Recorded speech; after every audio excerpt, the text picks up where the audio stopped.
Hello hi అందరికీ నమస్కారం అండి. Welcome to CK Gautam vlogs. ఈరోజు కలకడ టమాటా మార్కెట్ యార్డ్లో టమాటా రేట్లు ఏ విధంగా ఇప్పుడు చూద్దాం. అందుకంటే ముందు మన ఛానల్లో ఉన్న ఫస్ట్ టైం చూస్తుంటే ఎందుకు సబ్స్క్రైబ్ చేసుకోకపోతే ప్లీజ్ సబ్స్క్రైబ్ చేయండి. అలాగే పక్కన ఉన్న బెల్ ఐకాన్ని క్లిక్ చేయండి. ఇక నేను పెట్టే వీడియో మీకు యూస్ఫుల్ ఉంటే ప్లీజ్ లైక్ కొట్టండి. ఇక కలకడ టమాటా మార్కెట్ యార్డ్లో ఈరోజు ఇక్కడ స్టార్టింగ్ 15 kg బాక్స్ మూడో రకం క్వాలిటీ వచ్చేసి 50 రూపాయల నుంచి 150 రూపాయల వరకు తీసుకున్నారు. థర్డ్ రకం క్వాలిటీ 50 రూపీస్ నుంచి 150 రూపీస్ వరకు తీసుకున్నారు. థర్డ్ రకం క్వాలిటీ. ఇక సెకండ్ రకం క్వాలిటీ విషయానికి వస్తే 160 రూపాయల నుంచి 250 రూపాయల వరకు తీసుకున్నారు. 160 రూపీస్ నుంచి 250 రూపీస్ వరకు తీసుకున్నారు సెకండ్ రకం క్వాలిటీ.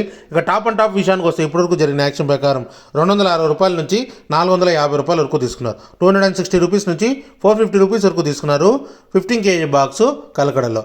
ఇది ఈరోజు కలకడ టమోటా మార్కెట్ యార్డ్లో టమోటా రేట్లు. ఈ వీడియో కనుక మీకు నచ్చినట్లయితే తప్పకుండా లైక్ కొట్టండి. ఇక ఇలాంటి మరిన్ని మార్కెట్ వివరాల కోసం మన ఛానల్ని తప్పకుండా సబ్స్క్రైబ్ చేయండి. థ్యాంక్ యూ, మీ గౌతమ్.